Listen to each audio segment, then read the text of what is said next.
So, good morning, everybody. I'm here to blow the cobwebs away. So, if you're all expecting a session on blockchain in the Philippines, you're in the wrong room, because we're going to be talking about climate resilient infrastructure design and standards. And I'm sure a number of you here probably to hear about ISO 14090, the International Framework Standard on Adaptation to Climate Change that's under development, but I'm not sure we'll be talking too much about that. I'm going to start. My name's Mark Fletcher. I'm the Global Water Leader for ARUP, and I'll be moderating this session. It might be useful if I just introduce our speakers in no particular order, but first of all, Mika De Vera, he's Head of Strategic Initiatives at the Energy Development Corporation of the Philippines. Mika, do you want to give us a wave? No. Can we have a round of applause just to... I think he's not done anything yet, but at least they've turned up, so that's a start. We've then got Usha Thakadin. I'm trying. So I haven't said who she is. So she's an urban climate change resilience specialist, and she works on the Urban Climate Change Resilience Trust Fund at the ADB.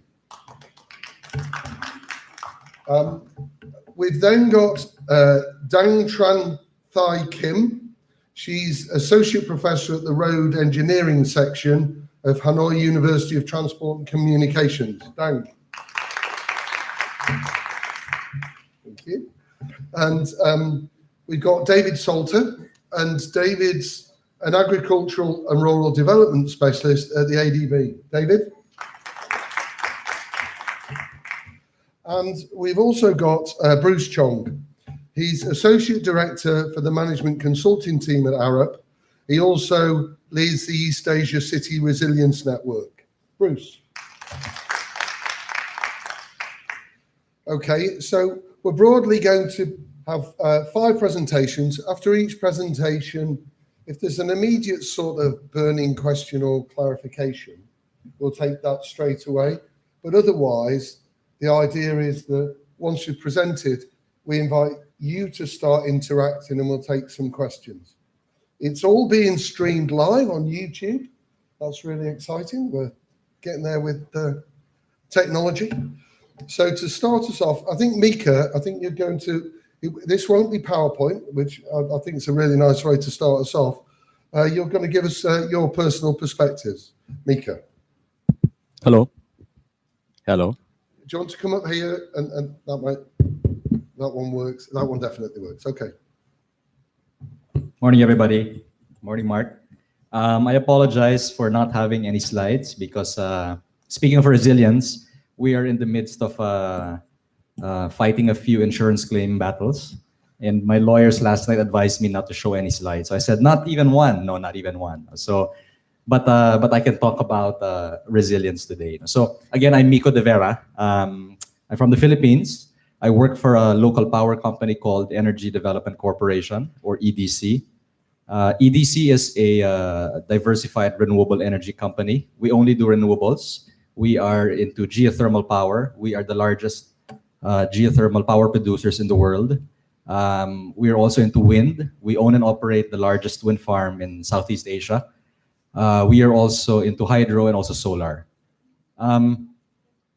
On a day-to-day basis, as Mark alluded to, I help manage the company's regulatory and legal risks. But the reason I'm here today is because several years ago, I was part of the team that built and developed our Burgos wind project up in northern Philippines, which is basically a 150 megawatt wind farm, of which resilience was a key feature.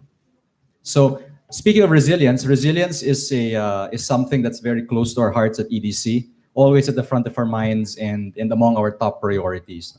Um, given the locations of all of our power plants across the country, especially those on the eastern seaboard of the Philippines, we are frequented by typhoons on a regular basis. And these typhoons bring about not just extreme wind, but also a lot of rainfall, which causes floods and landslides. So we're no strangers to extreme climate events. In fact, in 2013, and you will all probably recall this, the most powerful typhoon in recorded history to ever make landfall anywhere on the planet, Super Typhoon Haiyan, locally known as Super Typhoon Yolanda, made direct contact with one of our largest facilities in central Philippines.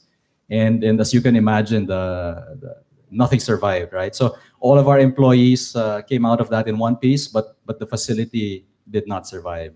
So it was basically flattened. And that very same facility, just last year, was again struck by a 6.5 magnitude earthquake. The epicenter of that earthquake was right in the middle of our site of operations. And again, the whole facility was leveled. And just as we thought things couldn't get any worse, just 6 months after the earthquake, just as we were about to get back on our feet, the same facility was hit by not one but three Category 3 typhoons, one after the other, in a span of 25 days. So this happened in December last year, dropping almost 3 meters of rainfall over that 25-day period. Right, so again, widespread devastation, but this time it was much worse. When the clouds finally cleared, we counted at least 400 major landslides across the facility, and our pipeline network, which basically covers thousands of hectares, was basically inoperable. Many sections buried under tons of earth, and no longer recoverable now. So anyway, resilience is something we deal with every day. So going back to the wind farm, just 30 days ago, September 16, our wind farm in northern Philippines was visited by this year's most powerful typhoon, I think, so far. Typhoon Mangkut, locally known as Typhoon Ompong. And at the site, our sensors registered wind speeds in excess of about 270 kilometers an hour. No. However, I'm going to pause here right now, and we can talk about it some more in the open discussion. But this story ended slightly differently. The wind farm basically emerged from that typhoon almost unscathed, well, with only minor bruises. And again, as I mentioned earlier, that wind farm was built with resilience as a key feature, and that's why it largely survived. So I think that's all I have to say for now. We can talk some more in a moment.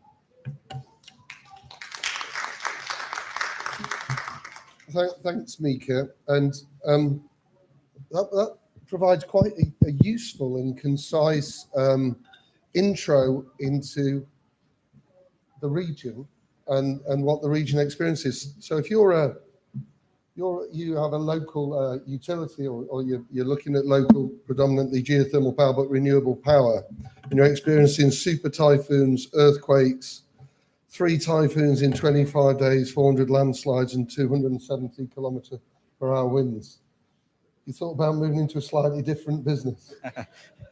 Yeah, well, I think that's the challenge with renewables, right? Because you have to go where the resource is. So in geothermal, for instance, you have to be located close to what we call young volcanoes, and unless you can move the volcano, you have to build your plant there, right? Same thing with wind. There are only a few sites in the Philippines which are suitable for wind power, and so I think and that's why we have to deal with all of these challenges. So it's a really important thing, I think, having just a couple of weeks been at the World Water Congress in Tokyo, where we had a lot of experience recounted from experts in Japan on their learning from pretty extreme disasters and quite frequent ones, but in their own context. So really important, because in some parts of the region you'll experience more or less of these things.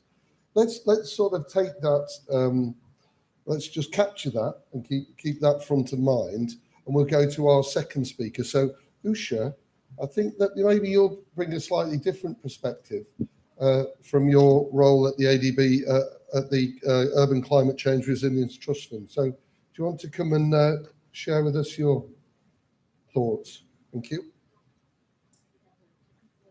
Yeah. Here's your clicker. It just goes right. It should be right for right. Right. That's it. Okay. Just click that. Okay, great. Thank you, Mark. Good morning, everyone. How are you today? Everything okay? Good. Before we dive into the resilience framework, which was developed for the New Clark City, first some background. Let's see. So the slides I selected for you this morning are around 3 questions. The first question is, how did this resilience framework for this new city here in the Philippines came about? The second question is, what is this resilience framework? And the third question I will try to answer for you is, can we really use this framework? Is it just a paper framework? To illustrate the use of the resilience framework, I actually brought a use case with me. So we used the resilience guidelines, which we developed in reviewing the development of the first phase of New Clark City. So let's start first with introducing you with New Clark City. What is New Clark City? It's a new city here in the Philippines. It will house up 1 million people. It's about a 2 or 3 hours drive from here, north of Manila, near the existing, can I point? No. Okay. So it's near actually the existing Clark International Airport. And the idea is that the government of the Philippines wanted to develop a backup city, so a contingency city, with the key purpose to accommodate backup facilities for all national government agencies to ensure operational continuity. This concept of a contingency city on itself is resilient, and it is increasing the operational resilience of Manila and of the Philippines. The city also includes industrial parks, satellite campuses of universities, and it will also house a sports hub for the 2090 Southeast Asia Games, which is designed in the first phase of this new city. And it actually has to be operational next year. So they are really busy designing and actually constructing at this moment.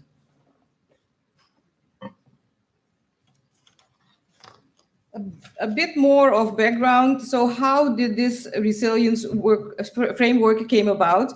It's actually part of a larger project, a technical assistance project.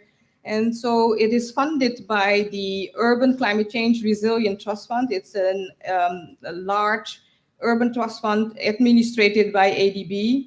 And so we are directly supporting ADB's Office for Public-Private Partnership, OPPP, and their client, the master developer of this new city, the Basis Conversion and Development Authority, BCDA. So OPPP is providing transaction advisory services to BCDA.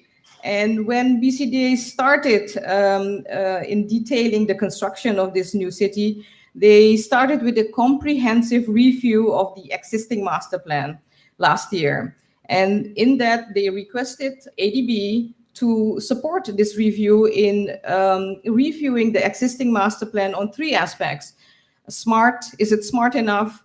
Is it green enough? And is it resilient? So in that, OPP approached us, the trust fund within ADB, to support them. And we did. So the technical assistance, less than 150K, was funded by UCC RTF. So the trust fund has a total portfolio of 150 million. It runs over 8 years. We are now 4 years old. And actually, this is one of our smallest projects in our portfolio. And the 3 financing partners are the government of UK, Switzerland, and the Rockefeller Foundation. So this technical assistance project consisted of 4 steps. And these 4 steps resulted in 3 outputs up till now. So the first step and first report is the review of the master plan. As I just mentioned, the request was to review the master plan on 3 aspects: smart, green, and resilience. And so we did that in the first step, and we also came up with a report on that. The second report is what we call the river study and plan, where we actually zoomed in on one of the main assets, of what we think is the main asset in the master plan. The third report is the resilience framework. So based on our observations and the results coming out of the review and the river study, we actually went in developing the resilience framework. It's what we call a framework with high-level resilient guidelines. So I will not really specifically talk about design and standards, but obviously it's providing a frame for that. The last step is ongoing, and it's actually about applying these resilience guidelines into sector plans and in sub-plans. So actually focusing on implementing resilience on the ground. So again, you can come up with a nice paper framework, but does it really work on the ground? So how did we go about? So the resilience framework, so there are different ways of approaching making a framework. And the way we approached it is, we said we have to have a more of a system approach. We wanted to introduce system thinking. So we wanted to illustrate that building resilience is working with integrated solutions across scales and sectors, and that these resilience interventions across the scales and sectors are interrelated. And actually, that's my key message for this session also, Mark. So this slide sort of attempts to illustrate some of these linkages between the sectors. So for example, if you have nature-based solutions, it will increase your stormwater infrastructure resilience, which then will have an impact on the dimension of your drainage system. So also the detailed designs and standards. So building resilience in one sector impacts other sectors positively and sometimes also negatively. So it is important that we have this integrated approach. It's crucial to look at resilience again throughout the sectors, and also to see how it impacts the sectors. So we started out with 10 sections, and you see them all here. Obviously, these are the usual ones: water, energy, food. We also looked at safety and security, social inclusiveness. We started with these 10, and we added actually 2 more, looking at resilience guideline on master plan level. Why? Because what we saw is that the master planner, BCDA, obviously will have to work with sub-developers. So every sub-developer will come with their sub-plans and will have their own sort of set of guidelines which they used for their plan. And we advised the master developer, BCDA, also to have a set of guidelines on master plan level, which they can apply. And the second set was a resilience guideline for disaster resilience, which goes across the sectors. So from 10, we went to 12. And I will not, go through all the guidelines, because we have now 100 guidelines throughout 12 sections and 3 scales. But just to illustrate how the framework works, how it's structured, I just highlighted some of these sections. So green infrastructure, so green spaces, water, solid waste, transport. We look at energy as well. And the important part is we looked at it throughout the scales. So what are the guidelines for these sectors on city level? What are the guidelines on neighborhood level? And what are the guidelines for building and street level? So I just said the resilience intervention you do in one sector has an impact for the other sector, but also the scales come in. So whatever you do on city level has impact on the other scales as well. So it's all integrated. So we actually had some tough discussions with our team in how to structure this. So we initially started in structuring the guidelines per scale. And then we actually switched to the sector-based framework, because why we did that is we wanted to make a point that the sectors, they have to talk more with each other. There has to be more dialogue between the sectors. And so, but we kept the scale. So within the sectors, we highlight guidelines per scale. Okay, so this is quite, theoretical. So how does it work in practice? So let's have a closer look. So this is a image of the existing master plan as we saw it when we started with the review. And so what you see here is a blue line which makes 90-degree turns. So this is an existing river which was projected as a heavily channeled, engineered river in the master plan. So it didn't actually have its natural form. So one of the key observations and advice which came out of the review is, please let's have a more closer look at the river, because it has to come back to its natural form. And that's why we came up with the second report called the River Study and River Plan.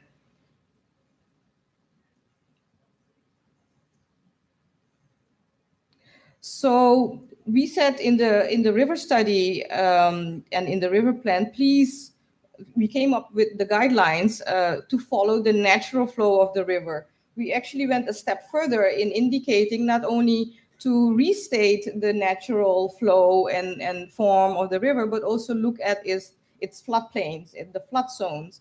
So we looked at at climate change data, especially at flood data of this river, and we looked at 100-year extreme events. And so we came up, actually, we could sort of draw the floodplains, and so we could really visualize the river in its existing form and in its full form when floods would occur. So what the guideline was, to please reinstate that, in that not only creating flood adaptation and flood resilience, but also actually bringing back a beautiful natural asset actually in this plan, not only increasing your resiliency, but also the land capture value in your plan. So it also had economic consequences.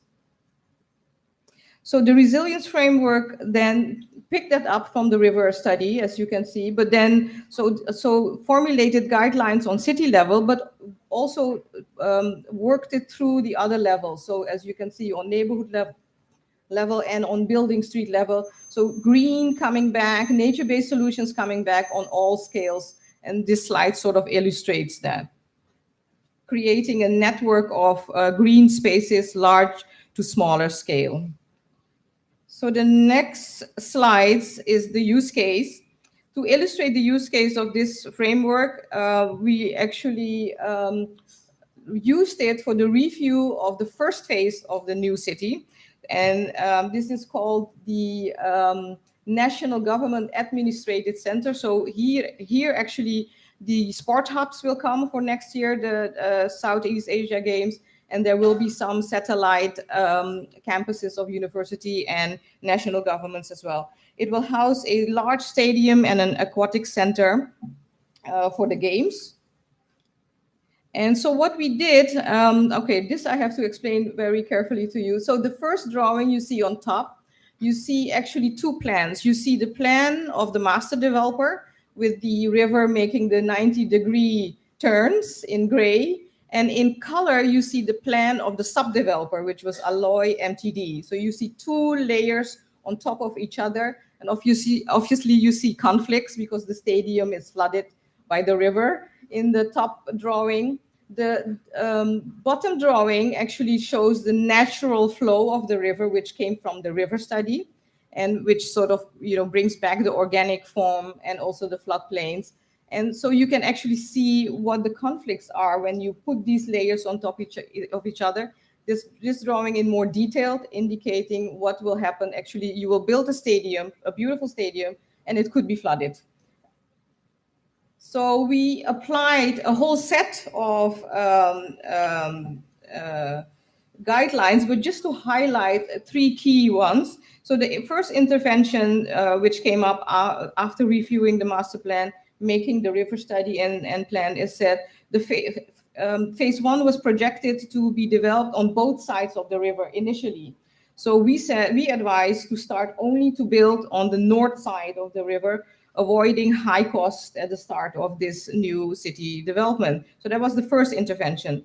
The second intervention was to move the stadium, obviously up north, to a less vulnerable location, and creating more space, more room for the river and its floodplains. And then the third intervention was that the existing river, as was projected, heavily channeled with 90 degrees turned to bring it back in its natural adaptive form. So these interventions actually realized substantial savings, cost savings for phase one, and the sub-developer obviously was quite happy with that. We actually made some calculations last year, and the savings we calculated were 50 million at that time. We are recalculating them now because we have more detailed designs, and it seems like it will be more than that, more than 50 million.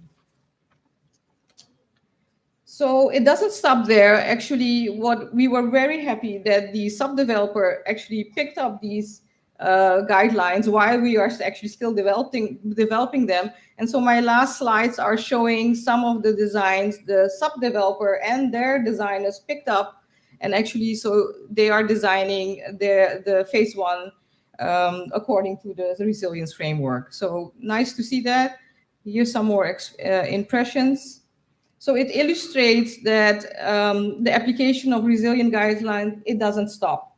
It goes on, and it can be detailed on the levels, even on park level, as you can see here. I think this is my last slide. Yes. So it seems actually that the project area, phase one, has 2 species which are unique for this area. And so with ADB's environmental thematic group, we will actually support NCC further with a piece of work on biodiversity. So we will do this together with the environmental thematic group. We will actually also continue with a study funded by UCCRTF with a wider scope on water resilience. And so we are actually starting with a study on surface and groundwater study, which will be a building block for integrated watershed management development for this area. My last remark, bringing back the key message: building resilience doesn't stop. It needs to be developed further. And so we will actually we will upload these reports on ADB website, and we are very much interested in your comments. So please leave your name. We can send you the link. You can download the reports, come up with your suggestions, and build more resilience and accelerate resilience.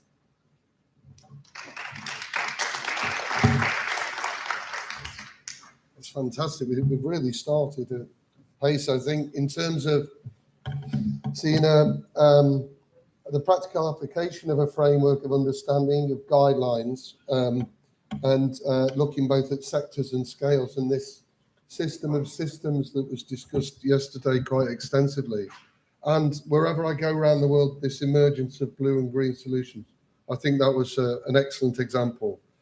We might be running a quiz on the UCC, RTF, NCCRF, OPPP, and the BCDA. But I don't want to use too many acronyms. Okay. So our next presentation is going to be from David.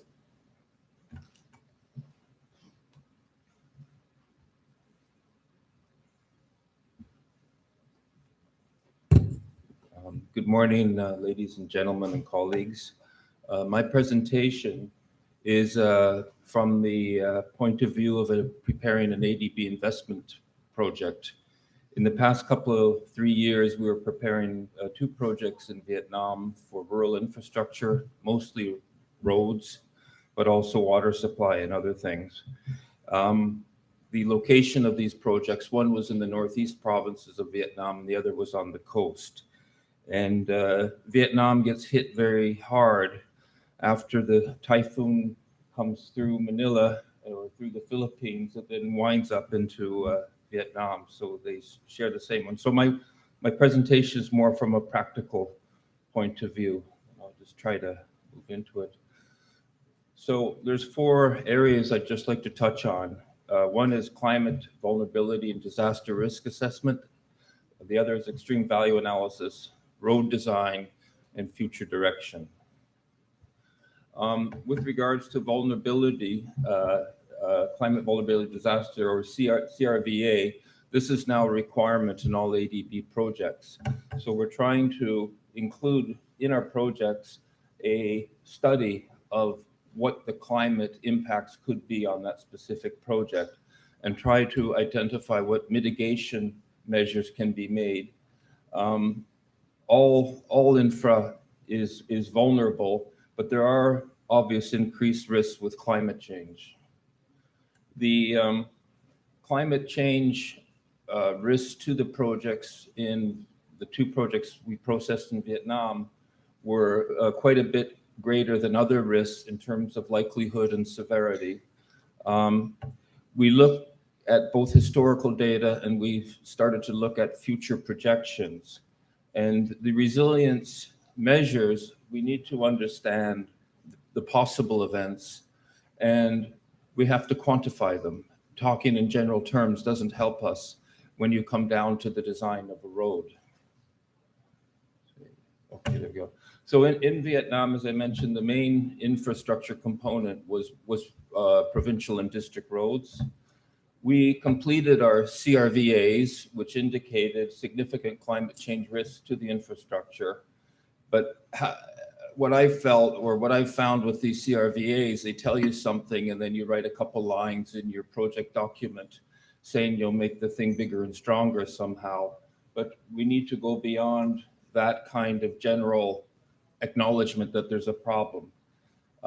The other thing is that you can't operationalize that information. Engineers are bound by certain procedures within their standards and specifications that they legally cannot move away from. So we had to find a way to get to use this information from our CRVA that the engineers could access.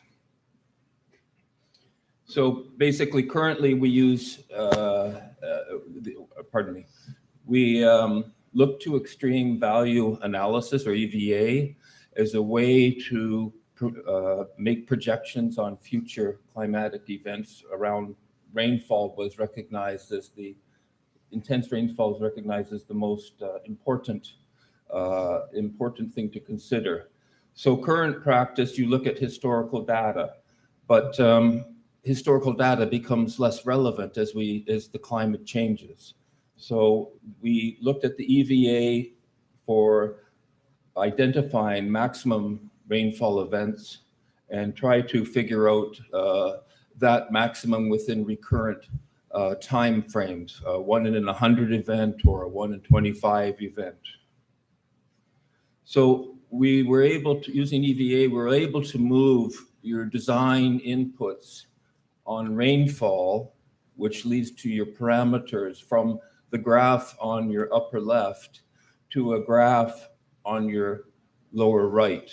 So instead of the historical data, you're now projecting into the future. And you can see the further we project into the future, the more uncertainty there is in terms of what will actually happen. But this shouldn't be very surprising. We were working at a return period of 1 in 25, or a P4 event. So extreme weather is already a significant threat, but it's being aggravated by climate change. So the EVA design approach let us come up with tables, design tables that engineers could use for the hydrological parameters. And it rests on transparent and accepted models.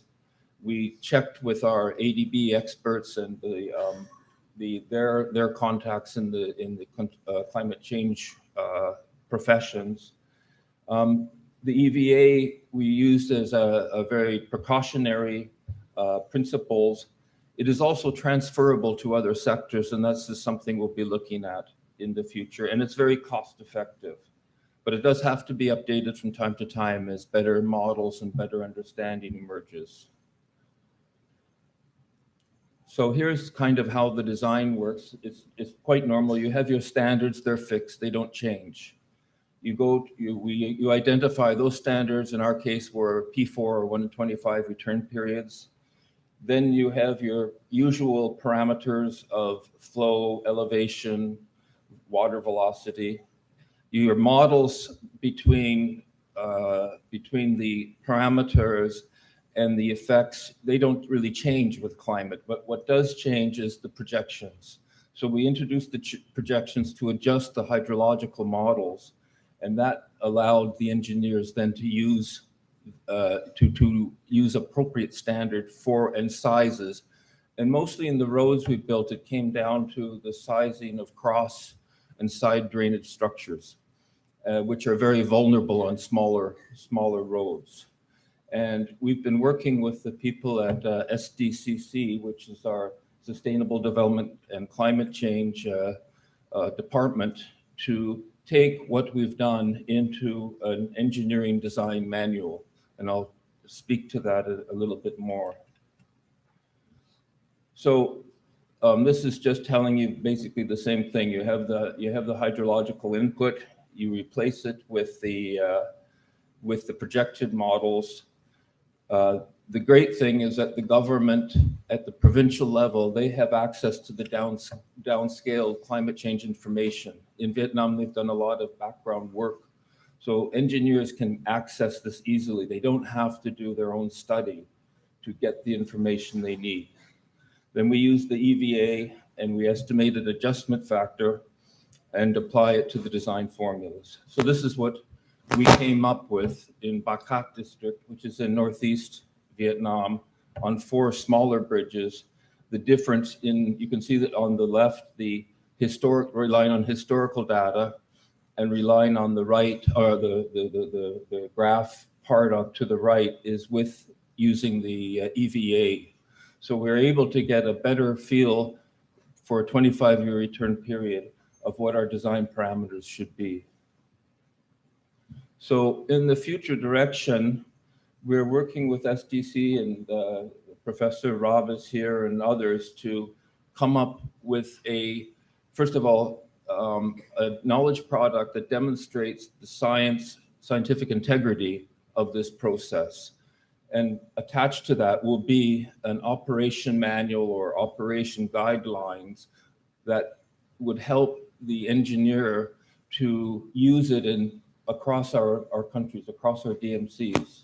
So this is a practical outcome from the project.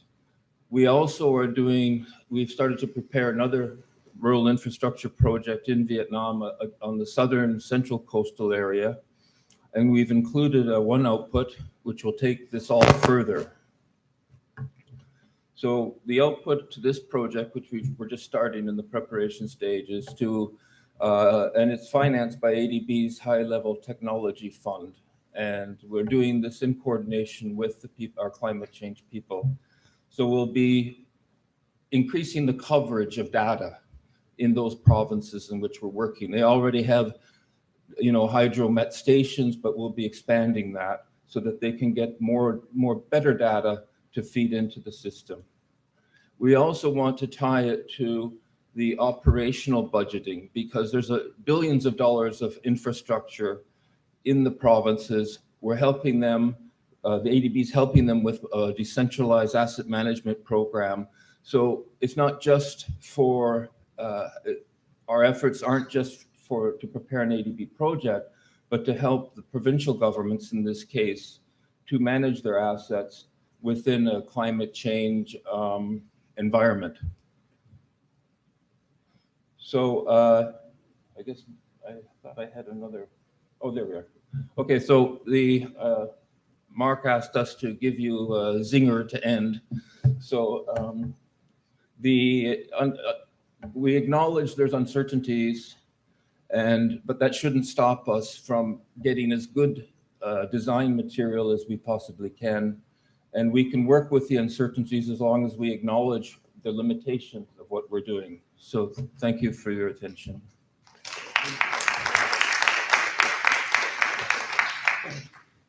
I thought that was fantastic, and I really pragmatic, and great to see a sort of adaptive thinking being applied into design.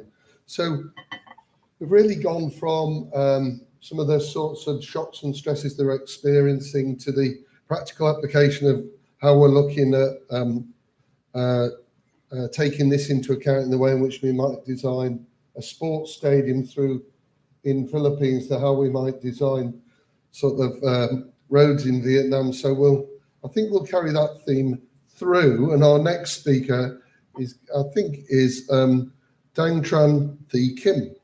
She's, as I said before, associate professor from the Hanoi University of Transport. So Dang, would you like to come and share your experience? Thank you.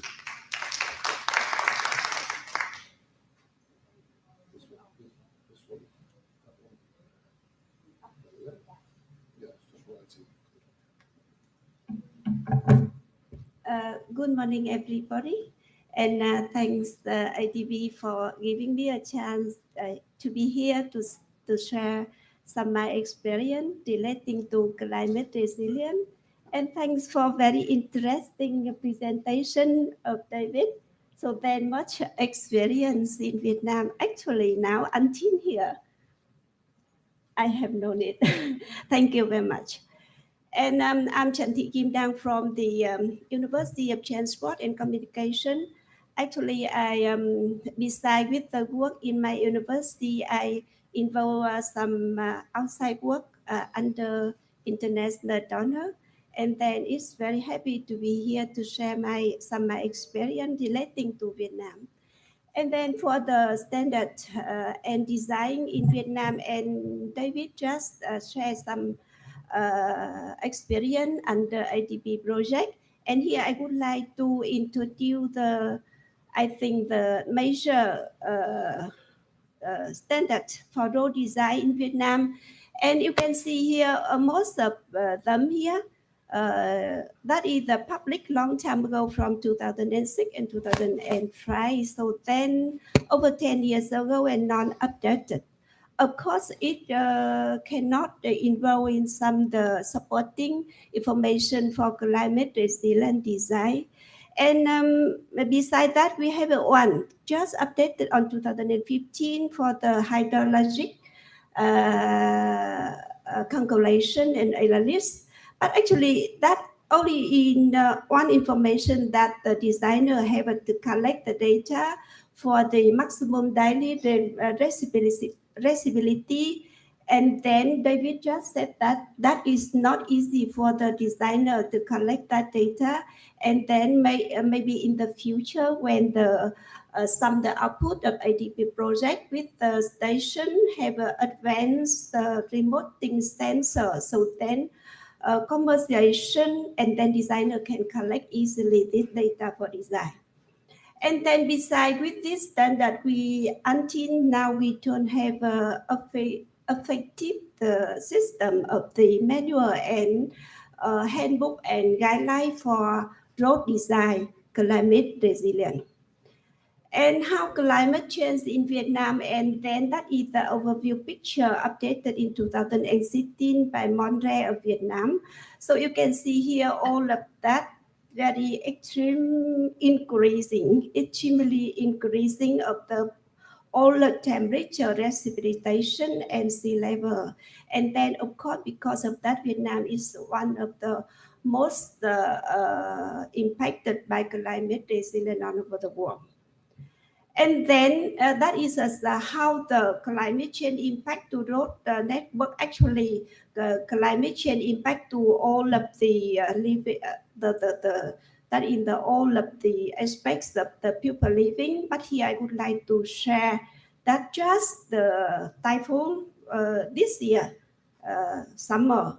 And then we have a serious landslide.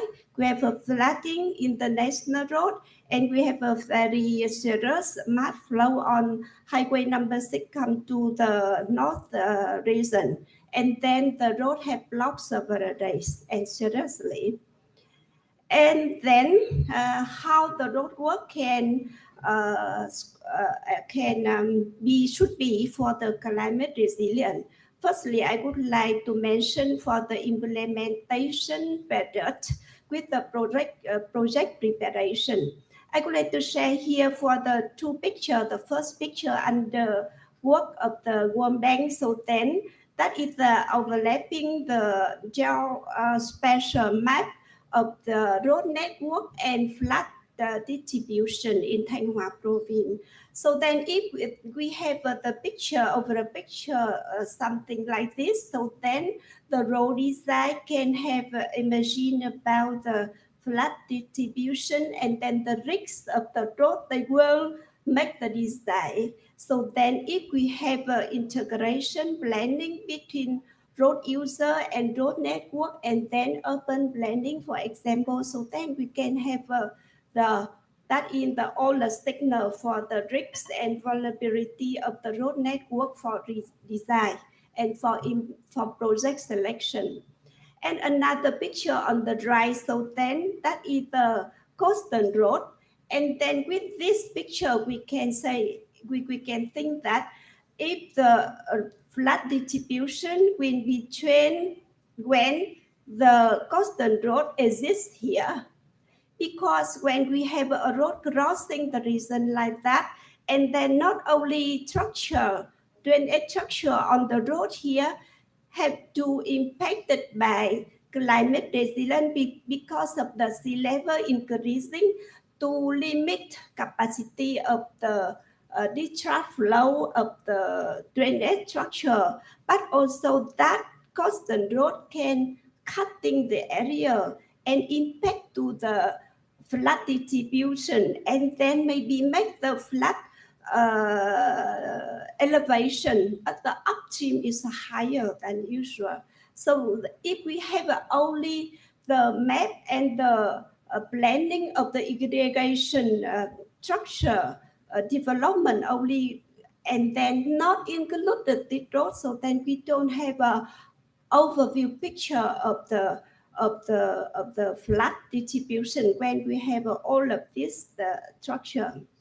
And then for the next stage of the design, and because of the not have a full and effective the manual and guidelines, so then the designer even understand the requirement in the standard, but they have no tool and no guideline as effectively for the prepared design. I would like to introduce here that is the methodology for manual development under RECAP program funded by the FID. And that is in Africa and Asia. I'm in charge of as the technical member. So then with it, they have the addressing risks and vulnerability. So then based on that, they go detailed for the risks for each situation, each case, and then have a solution based on that contribute to very comprehensive manual. So next, you can go to website research for research for CAP to involve all of this document. And then that is for the next step. After designing and implementation, the next step for management. So then if we have also that in the system for referencing and sharing information between different sectors. For example, here, if we have a geospatial road asset management now, developing in Vietnam under World Bank project, under World Bank TA. So then with this system, we include the risks and vulnerability of flood and flood as road attribute. So then with this road network system, we can know exactly where the road will have high risks of the flood and landslide.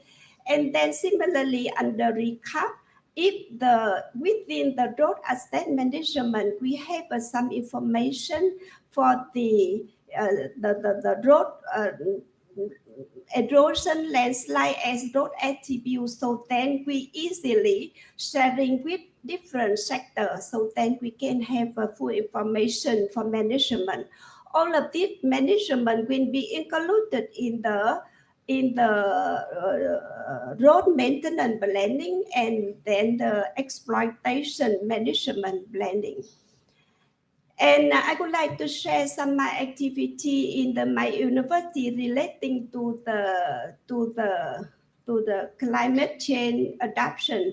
So within training activity here, we normally included in our lecture some point of view to students for climate resilient road design, and then we will invite the specialists from outside. For example, my colleague here, but he not here. So then Mr. Rasper to come to my university to have a special lecture on climate resilience for students. And then under ADB project, we incorporate with them and take my students to the site, and then they can have an overview for bioengineering of ADB project. And then also for supporting our government and military transport for developing standard, updating standard, we do also some research activity. And we focus on asphalt pavement for anti-rutting, and also for the something like the data input for drainage structure design on the road. And then, of course, we have some disadvantage because the research project is separated and only responsive, and not something like that in advance to focus on the something occur in the future. And then, of course, there's a big gap between science and research project, and then the institution system for the updating standard and specification. And then later, and I think we hope that you can have a good cooperation between my university and IDP. So then for some research project like that, and we hope we can have a better manual and guideline for road design for climate resilience. And thanks for your attention. Thanks again for IDB. Yeah, thank you.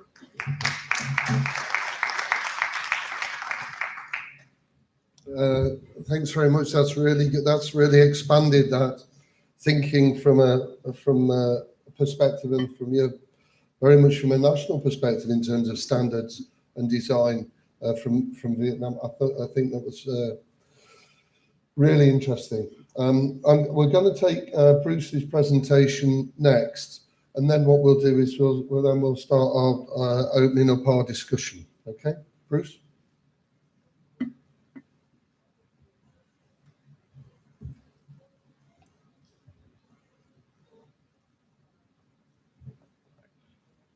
Good morning, everyone. I'm glad to be here, and thank you very much again for the invitation from ADB.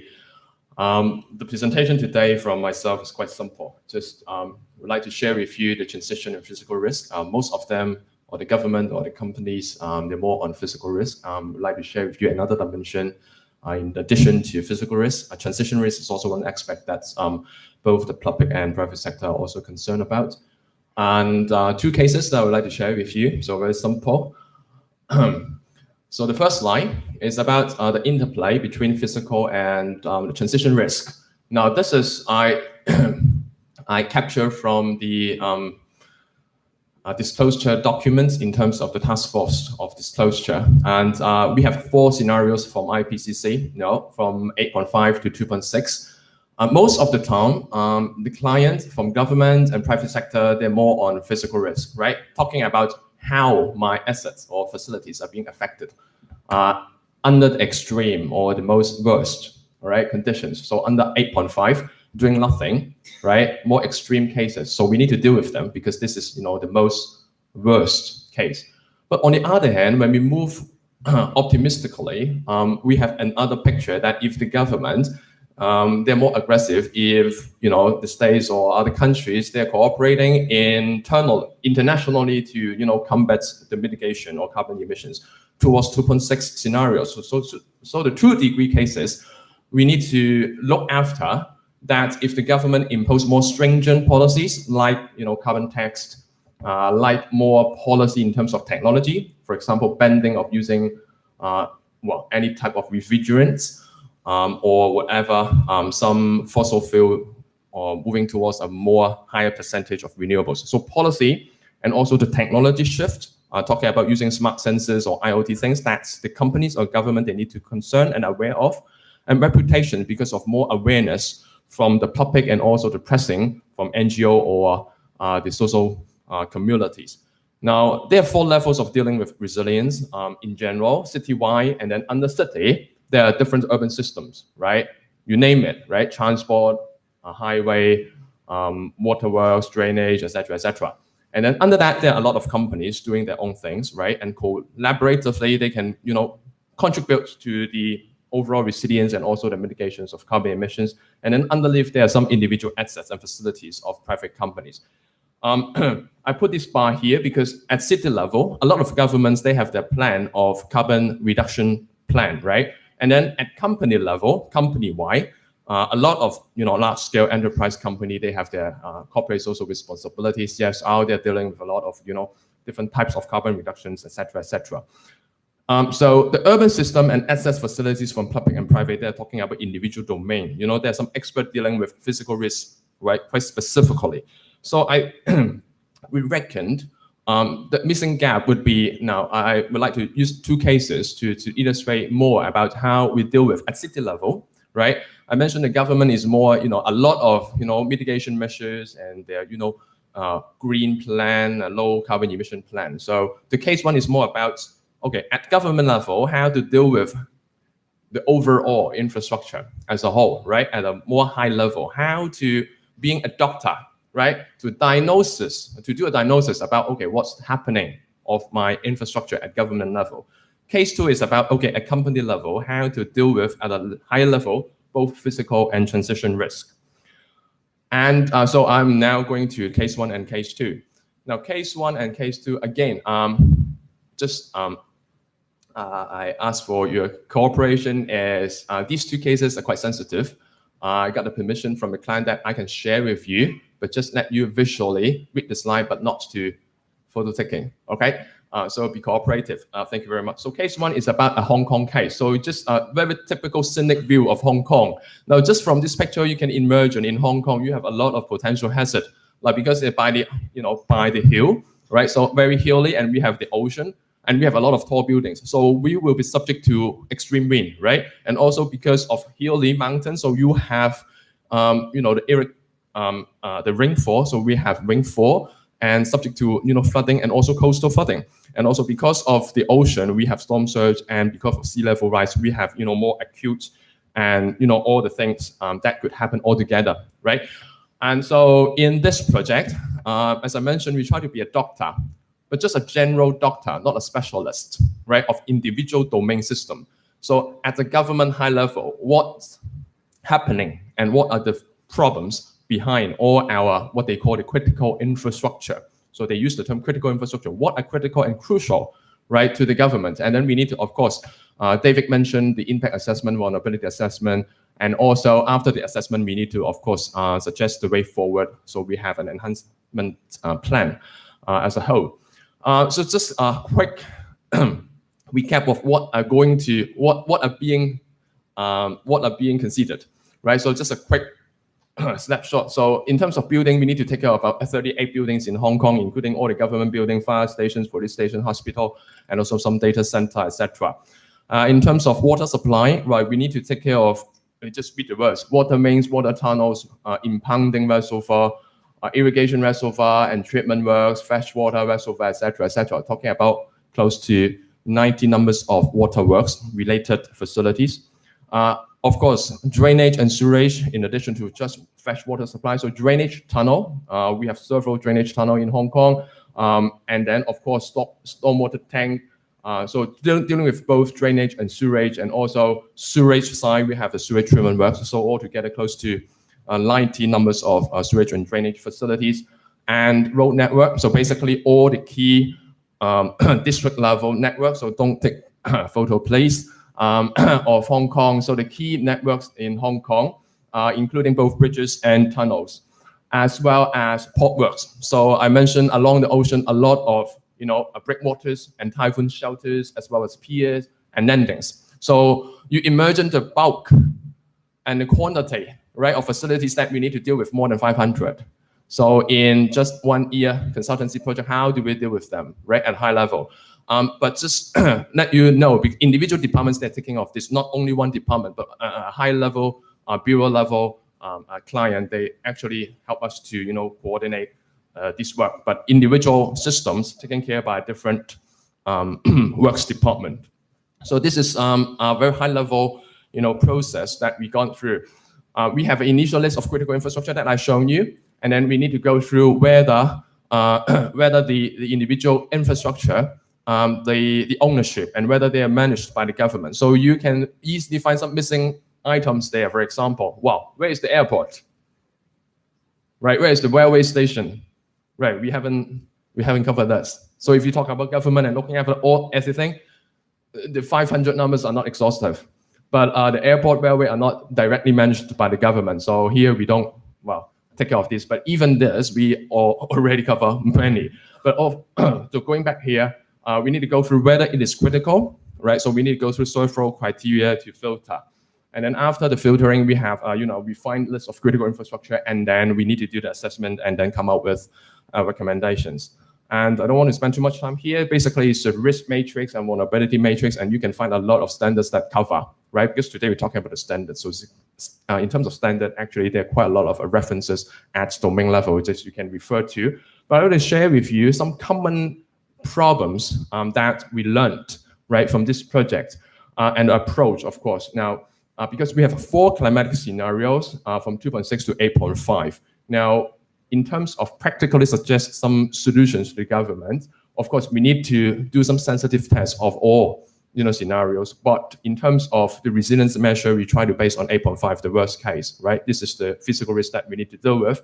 And then, of course, there's some residual risk. If anything that we can't, the mitigation measures actually is based on 4.5 and 6.0 because it's more practical and in terms of cost effectiveness is more reasonable. But there must be some residual risk that we need to deal with using adaptive approach. Now, this is the overall concept that we are suggesting to the government, right? And for example, in terms of approach, of course, we are proposing some high level and more strategic and some sort of large scale solution. For example, here is just a coastal dike at the northwestern area in Hong Kong to mitigate the flooding and storm surge issue around these areas. Very interesting that we learned from this project. Actually, this project is still being conducted, but after reviewing all the standards at individual domains in Hong Kong, we found that David, he mentioned about the extreme and the probability. And in the standards of, here we list here from dam safety to drainage channel to coastal defense structure, the highway structure and building structure with respect to different hazard, wind, wave, sea level rise, probable maximum precipitation, right? There are different assumptions here that we cannot put 500 critical infrastructure in the same basket and then say, okay, we can prioritize the criticality from 1 to 500. It's impossible because the different domains, they are not in the same assumptions, and different departments, they are using different standards with these assumptions behind. So at the end of the day, we just deal with departments individually, right? But we try to capture some common things that can be that are beneficial to everybody. So the next slide is talking about we need some extreme scenario to help us to understand the extreme case in Hong Kong. Now, I mentioned individual departments, they have been using the extreme cases, but they haven't taken into account the climate change and some worst case scenario. And this, for example, we mentioned already, just happened the typhoon, super typhoon from Philippines to Hong Kong and all the way to South China Sea, the mangroves, right? And then if we can simulate the possible storm surge in Hong Kong by using a super typhoon study, last month, the typhoon actually just just near to Hong Kong, not directly hit Hong Kong, right? If it really hit Hong Kong, then what would happen? So we need to have this simulation and this model to tell the government and individual department what would be the base case for our extreme, and for them to take reference. And of course, individually, they have the drainage. For example, here's the drainage. This department have the drainage master plan, but we need to take into account the climate change scenario. So further study is needed. Right here, you just read on your own from flood study to the hazard map to coastal flooding study, wind, drought, landslide. Basically, the bolded words is under climate change effect and extreme weather that we need to take these into account in the standard. All right, so let's move on to the second case, which is a project that we are doing for a private developer. This actually shows you, I mentioned the physical and transition risk. And basically, in terms of transition risk, we need to deal with policy, technology, market, and reputation, and physical risk, acute and chronic. And the most challenging part is that we need to also take into account in terms of financial impact, in terms of revenue expenditure, all the financial parameters at the company. We also need to take these into account. And we try to relate them to physical and transition risk, right? This is the challenging parts that are suggested by the TCFD. I jumped this slide because this is, from company level, the increasing amount of litigations and also, legal issues behind a company that they need to take into account from CSR perspective and also legal perspective. And in terms of the size of this project, we need to look after 6 cities and more than 46 properties across 6 cities in Asia, in China, in Hong Kong, and also in United States. And this is the framework that we are working on. We are looking into, at building level, what are the exposure of individual risk and what are the vulnerability in terms of physical feature. And then company-wide, property-wise, we need to check about the disaster management, how good they are, how responsive they are in terms of emergency responsiveness, and also the significance of individual building in the enterprise or in the company. So I just quickly bring you through the exposed, in terms of exposure and vulnerability, what aspects that we are looking after. So under vulnerability, we look after, or we consider the robustness and redundancy and the ease of being affected, right, of individual building. So these are the hazards that we need to take into account for individual buildings. So on your right-hand side, flooding, water stress, heat stress, and extreme wind with respect to different time phases, 20, 30, 50, and 100, and all 4 RCPs we have based on this to assess individual building. And then we did really downscaling, not only based on IPCC global data. We need to do the downscaling by using pattern scaling and also statistical downscaling by using appropriate model from RCPs, because in IPCC there are more than 30 numbers of models, so we picked the appropriate one to do the downscaling. And then basically they are all technical part from the GCM to the local scale, because we are talking about the property at site level. So not only global, not only district, but actually site level downscaling. But how did we actually do it? Is that we based on some actual weather station historical data to, we use this. For example, where the site is in the Hong Kong side and also in another side. So we picked the closer weather station to get the historical data and actually use the data to do the downscaling. So we're based on local data and also international global GSAM model to do the downscaling. Now here actually is the result from Hong Kong, Shanghai, Beijing, Guangzhou, Chengdu, and Miami with respect to different time phases and also the key climate parameters about the climate projection. So we based on this, we do the individual building assessment, right? Now, just an example, flooding, the impact of flooding, we have several factors. So from flooding at site level, about the ease of property access, whether there are a lot of underground assets. So if it is If the building have more underground assets, that would be very worse, right?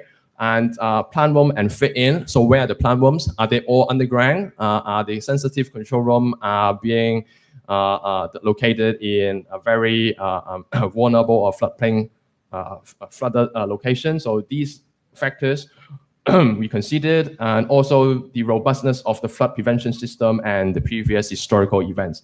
So basically, we base on this to do a risk assessment for individual buildings. So you can just see from flooding, heat stress, water stress, extreme wind, with respect to different phases, and also LCP model, what are the risk score, right? These are this is an example of a building, right?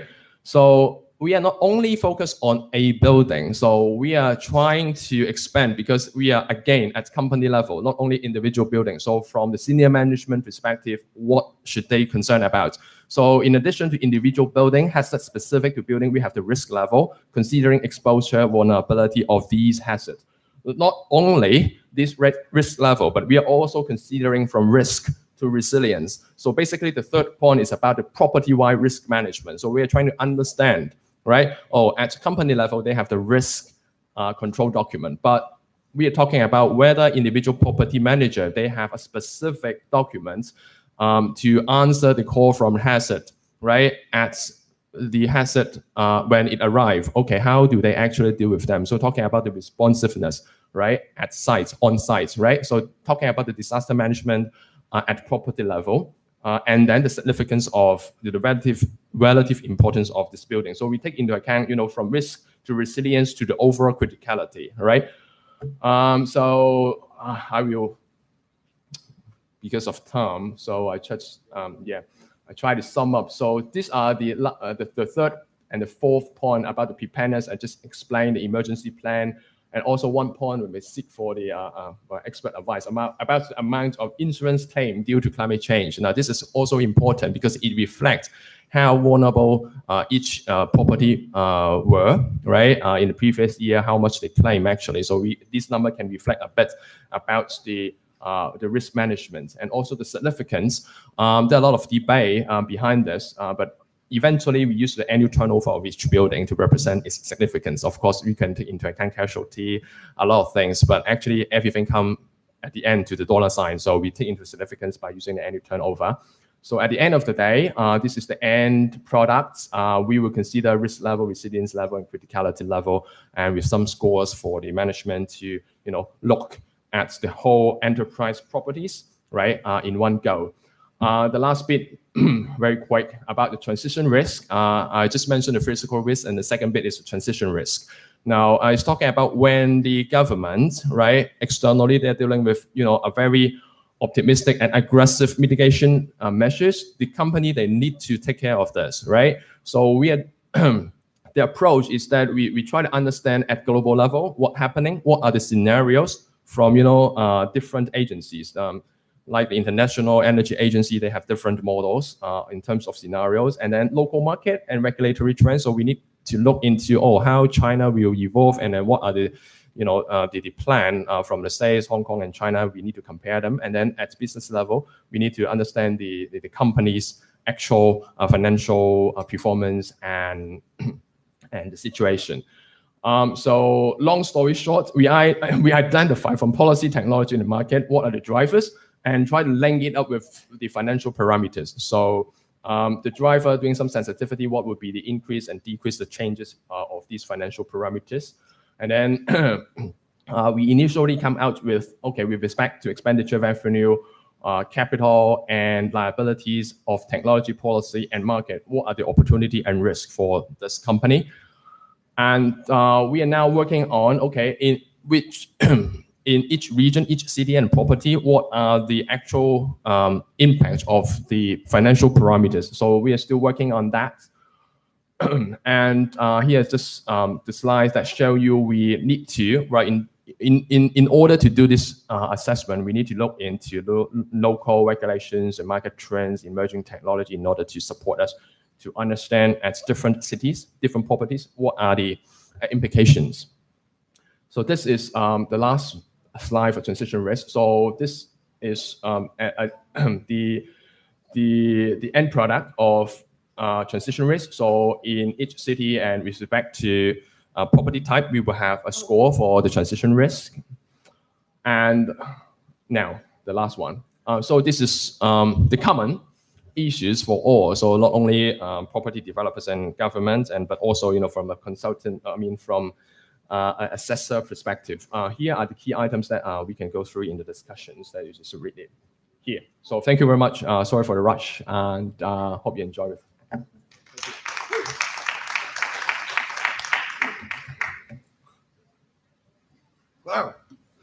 Wow, that's covering an awful lot there, Bruce. It's covering an awful lot. Have we got a roaming mic? Because we'd like to take some questions now.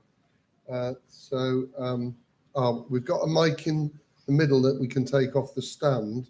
So who would like to ask any questions from our presentation? There's a free Ferrari for whoever asks the first question. Oh, that's brilliant. Could we just... Thank you. And could you just give us an indication of who you are and where your organisation is, please? Thank you. My name is Amara Farooq Malik. I'm a commercial and corporate lawyer from Pakistan, and I'm also working in climate change. And my organization, the Sepla Foundation, has started the first green co-working space for women. And we are working in integrating climate change, gender, and resilience.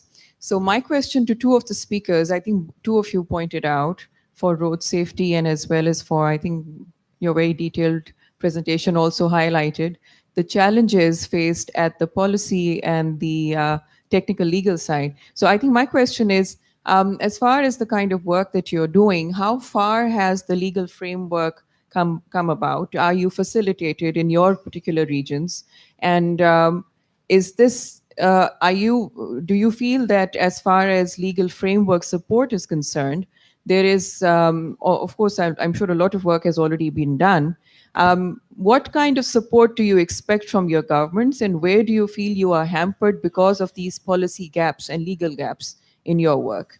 And is there any opportunity to create some kind of framework that can actually enable you to perform your specific adaptation measures better? Thank you. Thank you. I think there were three questions in there, but very relevant. A sort of how far's a legal framework progressed? I just wonder, David, from your perspective, you're very much working within a sort of technical framework, but it's all, it'll all be, I presume, embedded in legislation. Do you want to just give us your initial perspective on that? We in developing, I can only say it from an ADB investment project development. I guess our interface with the legal aspects is in the asset management and how the assets will be financed, how they will be managed, and that's very much a political legal kind of thing. Yeah, yeah. We don't get too deep into that kind of thing within our what I'm doing anyways. There may be others who are looking at that. Well, I was going to say maybe Dang, where you've got from a national perspective and you're looking at your road legislation, maybe it's within there you started to build in adaptive thinking in terms of your approach. Yeah.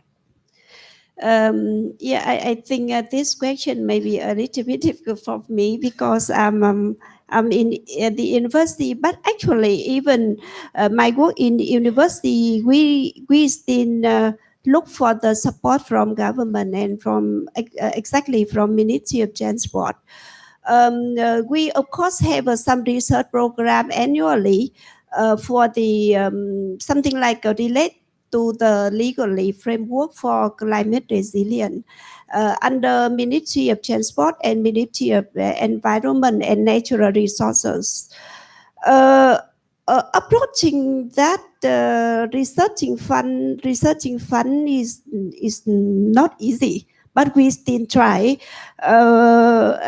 In my personal work, I normally have been invited in the committee under Ministry of Transport for review and give approval for the researching project list under ministry. Of course, we also focus on climate resilience. But we have many difficulty because the limited funds. So then the government organization normally sharing the limited fund to many different small research projects and not incorporating with each other. So then in my side, until now I still found that there are not a normal gap, very big gap between this research and the application in the fact.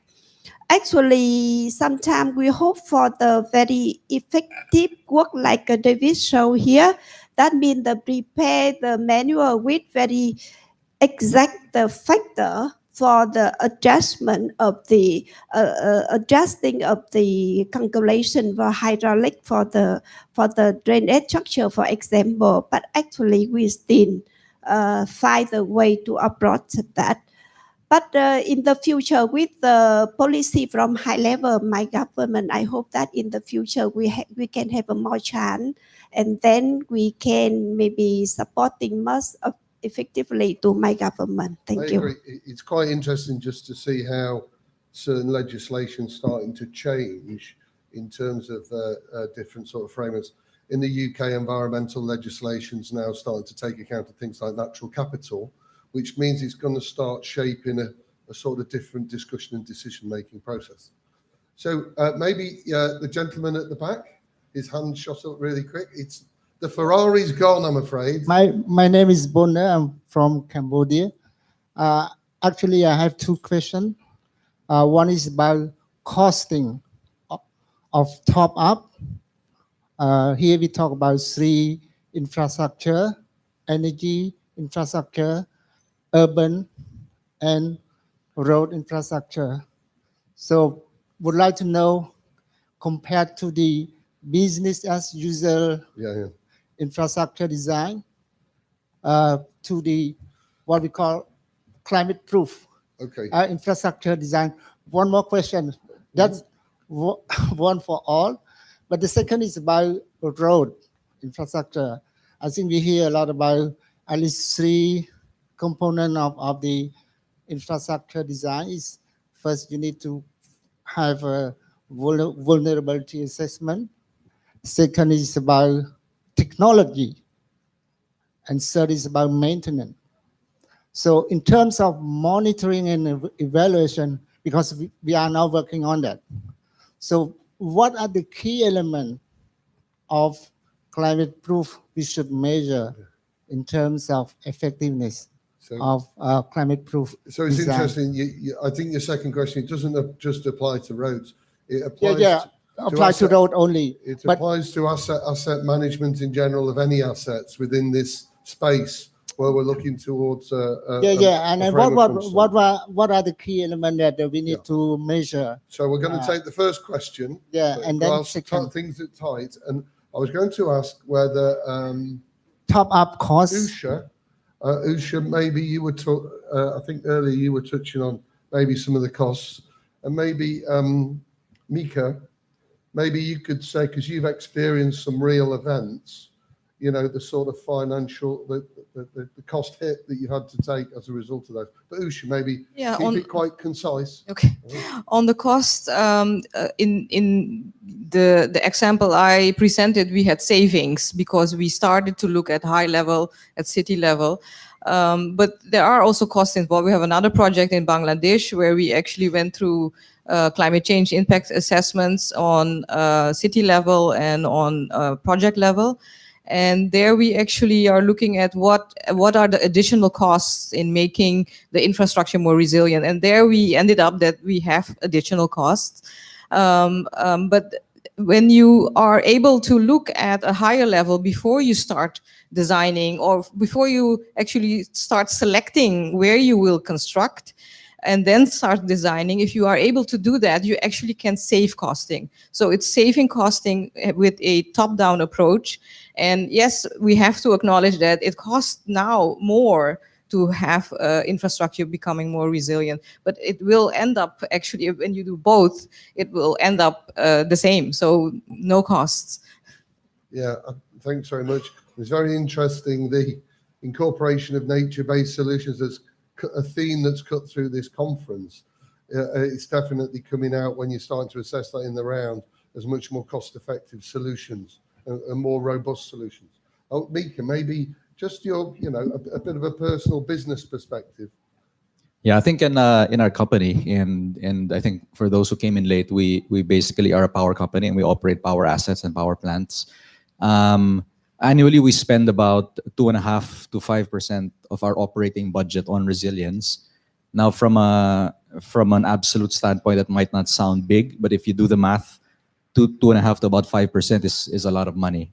And for new projects, what we typically see is that it adds about 25 to 30% to the construction cost, right? So the decision to whether you build resilient assets or not, again, boils down to a question of cost. Now, for us, the question is usually, do you build something to withstand the perceived risks, right?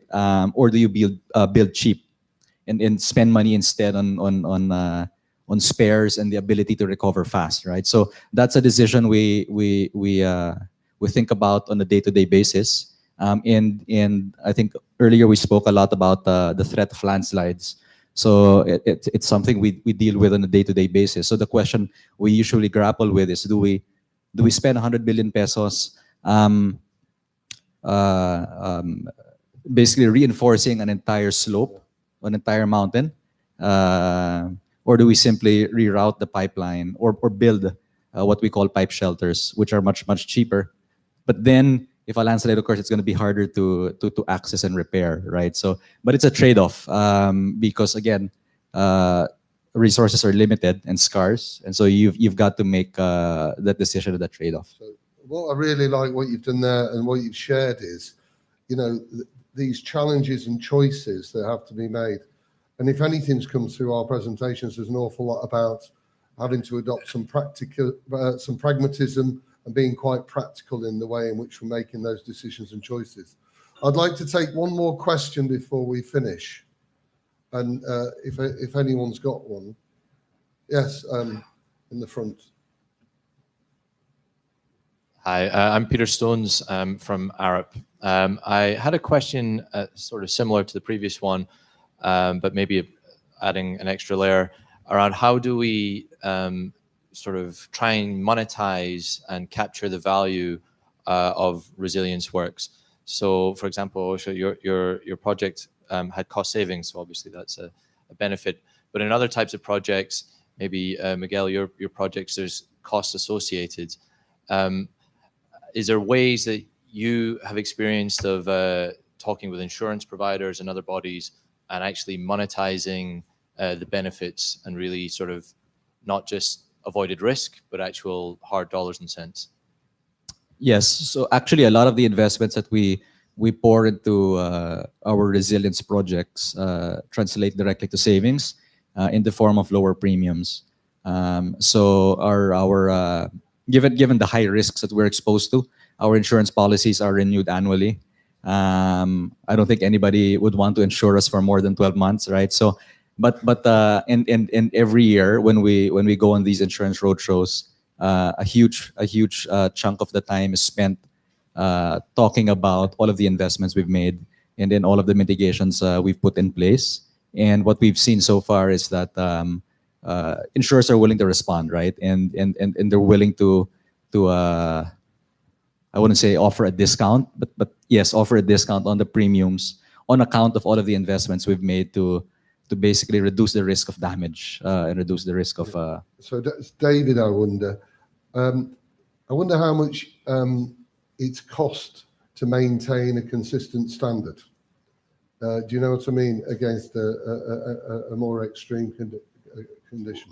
What we found at the P4 level, return period 1 in 25, and dealing with rural infrastructure, rural roads, or provincial district roads, it isn't as much as what you'd need for a power arrangement. It's a matter, we found the difference was The bridge was 12 inches long, or 20 centimeters longer, and 15 centimeters higher. So for that return period, we found that it was fairly modest to protect the infrastructure. Yeah, thank you. I think the only thing I want to add is in power in particular, the real cost is the cost of the outage, right? So when a power plant is out of commission for 4, 5, 6 months, the foregone revenue is huge and massive, right? And in many cases, it makes it easy to justify investments in resilience. So I'm going to try and summarize. There's been it's been so rich through the presentations, and I'll ask you to thank our speakers in a minute, but we've got a sort of business perspective, a holistic perspective, practical and pragmatic thinking. We've been to the Philippines, to Vietnam, Hong Kong, China, and the US. We've looked at shocks and stresses, project or national standards. We've looked at frameworks of understanding. We're working at scale.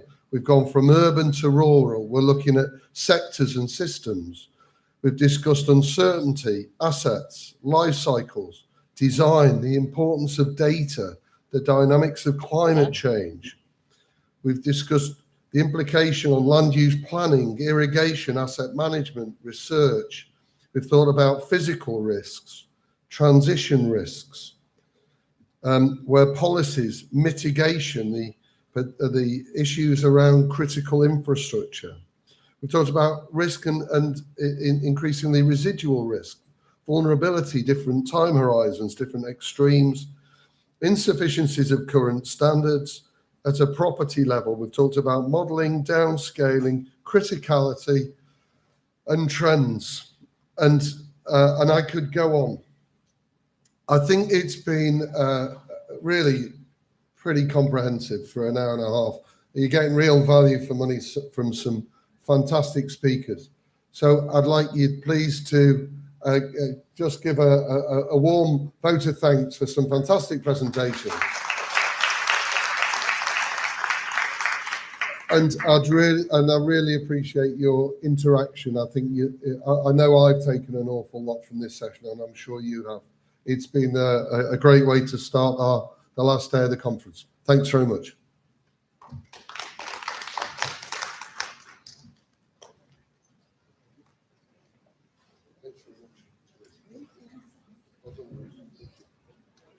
Thanks, David. That was really good. Really enjoyed it. Thank you. Thank you. I heard in cats. No, totally different perspectives. If you'd have asked me before check. to write on a piece of paper what was come out, I wouldn't have been all the things that came. So it's really different scales and everything. Yeah.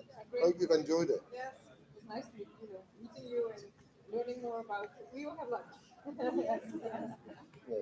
Really good. Thanks so much. Oh, yes, Enjoy the rest. photo. Oh, photo. Team photo. Everybody?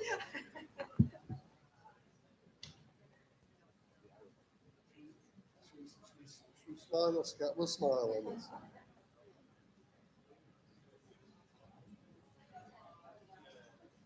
Thank you. Thanks very much.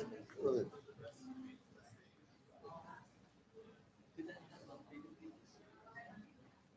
Oh, we got to talk. There's a lot that you're doing. I can use it. There's a lot you're doing there. It's so cross-cutting. No, but I'm saying there's an awful lot of cross-cutting things.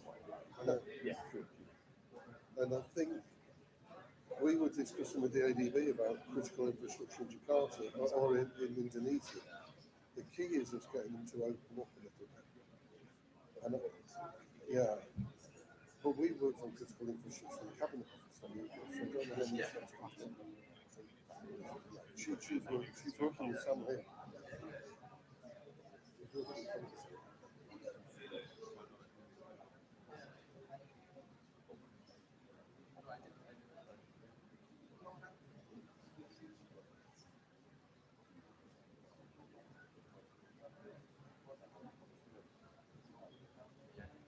or some embedded in there running the